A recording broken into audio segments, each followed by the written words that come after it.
Ting, tanungin natin kung sino yung magnanakaw na nakapasok sa village. Sige, tara. Tara. Yun mga taropa, no? Bago namin puntahan si Ma'am Berting, yung picture na yan. Nakikita niyo yung picture na yan? Yan lang yung mga tunay naming member. Yung mga wala dyan na nakakapasok dito sa Omo Village.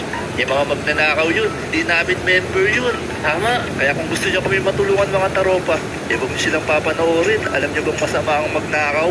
Oo, sabi nila napupunta daw sa underworld yung mga magnanakaw eh. Oo, mapupunta sa hell yung mga magnanakaw. Tara na, mga taropa. Puntahan natin si Ma'am Berting. Tanungin natin kung ano pangalan ng magnanakaw na yun. Kilala niya daw. Oo nga, tara. Kailangan natin Bala. Sabi mo si Pepe, nagre-report din siya sa police station. Bakit? Nanakawan din ba siya? Oo, may pumasok daw sa bahay niya eh. Ma'am Berting. Nabalitaan namin, kilala mo rin nakapasok sa Omo Village na hindi namin member.